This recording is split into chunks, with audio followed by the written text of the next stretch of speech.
زکوٰۃ چولہے کے پاس بیٹھے بیٹھے کچن میں ہم ادا کر سکتے ہیں؟ کچن میں کس کو ادا کریں گے؟ زکوٰۃ نکالیں گے، کسی غریب کے پاس جائیں گے، فقیر کے پاس جائیں گے، بیوہ کے پاس جائیں گے، مسافر کے پاس جائیں گے، قیدی کے پاس جائیں گے۔ یہی ہے نا زکوٰۃ کے مصارف جو قرآن حکیم نے بتایا۔ جائیں گے، جا کے اس کی ضرورت پوری کریں گے، زکوٰۃ کی صورت میں، نقدی کی صورت میں، اجناس کی صورت میں۔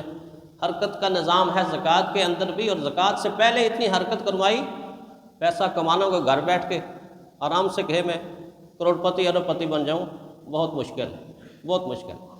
پیسہ کمانے کے لیے، حلال کمانے کے لیے باہر نکلنا پڑے گا، کاشتکاری کرنی پڑے گی، مزدوری کرنی پڑے گی، ملازمت کرنی پڑے گی، تجارت کرنی پڑے گی، بزنس کرنا پڑے گا، جہاز چلانے پڑیں گے، ٹرینیں چلانی پڑیں گی، گاڑیاں چلانی کہ ساری کی ساری چیزیں پیسہ کمانے کے لیے، اور یہ ساری کی ساری چیزیں حلال کے حد تک عبادت اور اونچی عبادت، یہ سارا دراصل حرکت کا نظام ہے، یہ سب حرکت کا نظام ہے کہ زکوٰۃ سے پہلے اتنی حرکت کروائی کہ تاکہ قیامت کے دن یہ کہہ سکے کہ اللہ میں نے حلال طریقے سے اکٹھا کیا تھا، جائز طریقے سے اکٹھا کیا تھا۔ جب 2 سوال ہوں گے نا 6 سوالوں میں، کمایا کہاں سے تھا، خرچ کہاں پہ کیا، کمایا کہاں سے تھا، خرچ کہاں پہ کیا ہے، تو یہ کہے گا اللہ ان ذرائع سے، حلال ذرائع سے کمایا تھا، اور تیرے بندوں کو تیرا حق ادا کر دیا تھا، جن کے بارے میں تو نے قرآن حکیم کے اندر مجھے بتایا تھا کہ تیرے مال کے اندر للسائل والمحروم، سائل کا حق بھی ہے، محروم لوگوں کا حق بھی ہے، تو ان کا حق دینے کے لیے بھی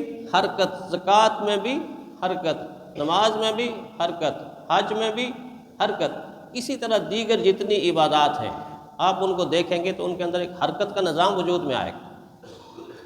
اللہ تعالیٰ کی ذات پہ قربان جائیں کہ اللہ تعالیٰ نے مومن کی ہر حرکت کو مثبت بنا کے دین بنا دیا، دین بنا کے عبادت بنا دیا، اور عبادت بنا کے جنت کا وعدہ پورا کر دیا۔ حرکت تو غیر مسلم بھی کرتے ہیں، لیکن یہی فرق ہے غیر مسلم کی حرکت میں اور مومن کی حرکت میں۔ ایک تو نیت کا فرق ہے، ایمان کا فرق ہے، نظریے کا فرق ہے۔ اسی لیے غیر مسلم نے تو دین کو بھی کھیل تماشا بنا دیا، اور مومن کون ہے؟ مومن کو ایسے طریقے سکھائے گئے ہیں کہ یہ کھیل کو بھی اپنی نیت کے ساتھ اور بہترین منافع کے ساتھ اپنی عبادت بنا سکتا ہے، اور اس کے لیے بھی جنت کما سکتا ہے۔ کتنے کھیل ایسے سکھائے، دین نے کتنے ایسے کھیل سکھائے کہ جو بظاہر کھیل لگتے ہیں، حقیقت میں جنت کمانے کا ذریعہ بناتے ہیں۔ ایک میدان کے اندر 2 ٹیمیں تیر اندازی کا مقابلہ کر رہی ہیں تو بظاہر کیا ہوگا؟ تیر اندازی کا کھیل کھیل رہی ہیں، لیکن حضور نے کیا فرمایا؟ فرمایا ایک تیر 3 آدمیوں کے جنت میں جانے کا ذریعہ بن جائے گا۔ ایک تیر۔ نیت پیچھے کیا ہے؟ ہم پریکٹس کر رہے ہیں، ہم ورزش کر رہے ہیں، ہم فٹ رہنے کے لیے یہ کھیل کھیل رہے ہیں، اور ہم ایک ایسے مقصد کے لیے یہ کھیل کھیل رہے ہیں کہ اگر ظالم سامنے آ گیا جو انسانیت کا دشمن ہے، تو ہم اس کھیل کے ذریعے سے اس کے ظلم کا خاتمہ کریں گے، امن کو قائم کریں گے، جہاد کریں گے۔ وہ ایک تیر 3 آدمیوں کے جنت میں جانے کا ذریعہ، بنانے والا تیر کا نیت ٹھیک ہے تو جنتی، پکڑانے والا تیر کا نیت ٹھیک ہے تو جنتی، ظالم کی طرف پھینکنے والا تیر کا نیت ٹھیک ہے تو جنتی۔ سینکڑوں ہزاروں انسانوں کو ایک وحشی، ایک درندے، ایک بھیڑیے سے بچائے گا کہ جس کو اگر چھوڑ دیا جائے تو کتنا قتل و غارت ہوتا ہے۔ غزہ کی گلیوں میں دیکھیں نا، فلسطین کی گلیوں میں دیکھیں، کیا خون بہہ رہا ہے، انسانوں کا خون بہہ رہا ہے، بچوں کا، عورتوں کا، معصوموں کا خون بہہ رہا ہے۔ ایسے ظالم کو ظلم سے روکنا عبادات میں سے بہت بڑی عبادت ہے، جہاد بہت بڑی عبادت ہے۔ وہ بظاہر کھیل ہے، حقیقت میں عبادت ہے۔ ایک نقشہ اللہ نے یعقوب علیہ السلام کے بیٹوں کا بھی قرآن حکیم نے نقل کیا۔ جب وہ جنگل میں جاتے تھے نا لکڑیاں کاٹنے کے لیے، تو یعقوب علیہ السلام سے کہنے لگے ارسلہ معنا غدا یرتع ویلعب۔ نیت تو ان کی ٹھیک نہیں تھی، لیکن بات وہ ٹھیک کر رہے تھے۔ بات یہ کر رہے تھے کہ ابو آپ یوسف کو اپنے ساتھ ہی رکھتے ہیں، چھوٹے تھے نا یوسف علیہ السلام، ادھر ہی گھر میں رہتے ہیں، گھر میں رہتے ہیں، گھر میں رہ کے تنگ آ جاتے ہوں گے۔ نیت ٹھیک نہیں تھی، لیکن کام کیا بتا رہے تھے؟ ابو اس کو ہمارے ساتھ بھیج دیں، ہم جنگل میں جاتے ہیں، وہاں جا کے دوڑتے ہیں، کھیلتے ہیں، دوڑتے ہیں، کھیلتے ہیں، کھاتے ہیں۔ بعض دفعہ جنگل کے قریب جو لوگ رہنے والے ہوتے ہیں اور جنگل سے لکڑیاں کاٹ کے لانے والے ہوتے ہیں، وہ صبح صبح ناشتہ بنا کے ساتھ لے جاتے ہیں، اور جنگل میں جب لکڑیاں کاٹ لیتے ہیں نا، پھر بھوک لگتی ہے، پھر وہاں بیٹھ کے ناشتہ کرتے ہیں، اور ناشتہ کر کے پھر لکڑیاں اٹھا کے آتے ہیں۔ تو وہاں جا کے کیا کریں گے ہم؟ ارسلہ معنا، آپ ان کو ہمارے ساتھ بھیج دیجئے، یرتع و یلعب، وہ ہم کھائیں گے، کھیلیں گے، کودیں گے، گیم کریں گے۔ تو حضرت یعقوب علیہ السلام نے اس پر لکیر نہیں فرمائی کہ نہیں یہ کون سا تم فضول کام کر رہے ہو، یہ کون سا تم فضول کام کر رہے ہو وہاں جا کے، نہیں، کیونکہ یہ کام فٹنس کے لیے، صحت کے لیے، طبیعت کے لیے، عبادت کے لیے، ان چیزوں کے لیے ضروری تھا کہ انسان اس طرح کا کھیل کھیلے کہ جس طرح کے کھیل سے انسان کی سب سے بڑی نعمت، صحت کی نعمت برقرار رہے۔ حضرت یعقوب علیہ السلام نے نکیر بھی نہیں فرمائی، منع نہیں فرمایا، اور عجیب بات یہ کہ یوسف علیہ السلام کو ان کے ساتھ بھی بھیج دیا، یوسف علیہ السلام کو ان کے ساتھ بھی بھیج دیا۔ وہ الگ بات ہے کہ ان کی نیت میں کھوٹ تھا، اور واپس آ کے کہنے لگے انا ذهبنا نستبق وترکنا یوسف عند متاعنا فاکلہ الذئب، ہم تو اصل میں کھیل کود میں مشہور ہو گئے، تو ان کو چھوٹا سمجھ کے اپنے سامان کے پاس بٹھا دیا تھا، تو بس وہ بھیڑیا آ گیا، ان کو کھا گیا، جھوٹ بولا نا۔ لیکن جو کام بتا رہے تھے وہ کام جائز تھا، ٹھیک تھا۔ تو بظاہر ایک چیز میرے آپ کے لیے، دنیا والوں کے لیے کھیل ہے، مومن اپنی نیت کے ساتھ اس کھیل کو عبادت بنا کے جنت کے حصول کا ذریعہ بناتا ہے۔ اب دوڑنا، جس طرح میں نے دوڑیں آپ کو بتائی نا، نماز میں، حج میں، اس طرح کی بظاہر ویسے دوڑ بھی بعض دفعہ عبادت بنتی۔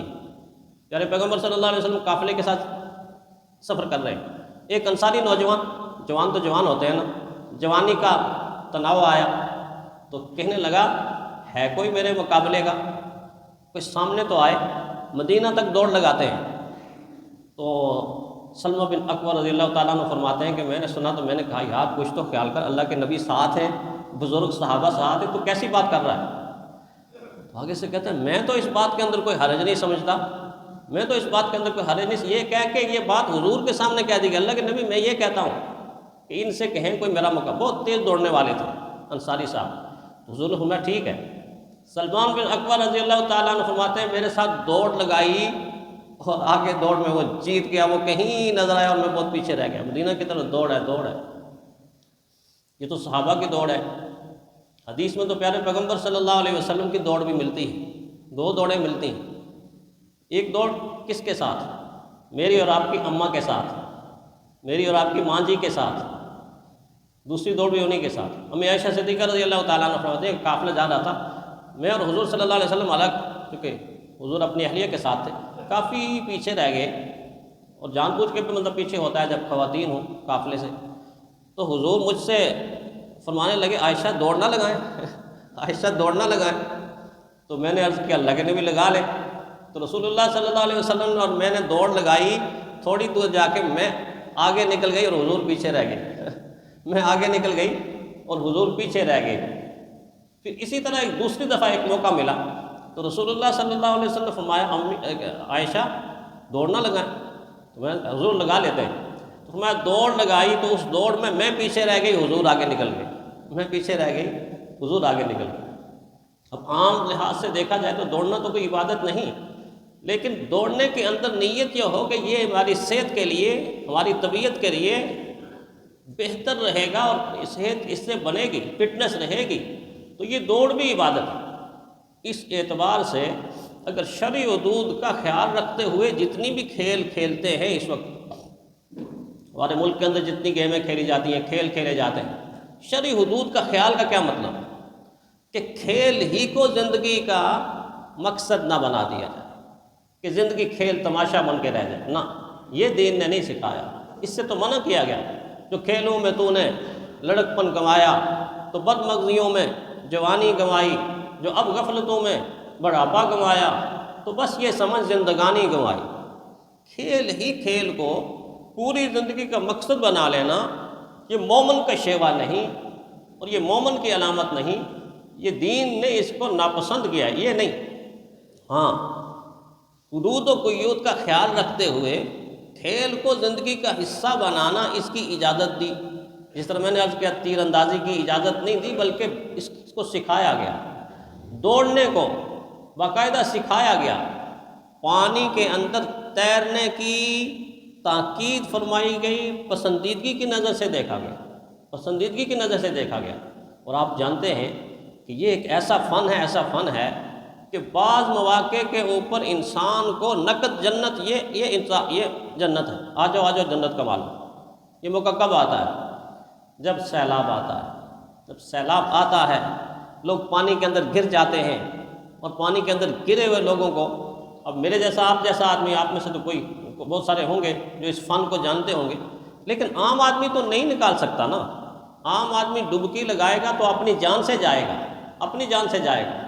لیکن جس کو یہ تیراکی کا فن آتا ہے، پانی کے اندر اترنا آتا ہے، غوطہ خوری آتی ہے، تو وہ تو تیز بہاؤ کے پانی کے اندر بھی یوں چھلانگ لگاتا ہے، اور چھلانگ لگا کے ایک کو نہیں، دو کو نہیں، بعض دفعہ 20 آدمی کی زندگی کے بچانے کا سبب بن جاتا ہے۔ آپ کیا سمجھتے ہیں کہ جس انسان نے ایک آدمی کی نہیں بلکہ کئی آدمیوں کی زندگیاں بچائی ہیں، اللہ تعالیٰ اس کو کتنی شان عطا کریں گے، اللہ تعالیٰ اس کو کتنی پسندیدگی کی نگاہ سے دیکھ رہے ہوں گے کہ اپنی جان کو داؤ پہ لگا دوسروں کی زندگیوں کو بچا رہا ہے۔ تیراکی کو پسندیدگی کی نظر سے دیکھا گیا، حوصلہ افزائی کی گئی کہ یہ سیکھو، اس کو سیکھنا چاہیے۔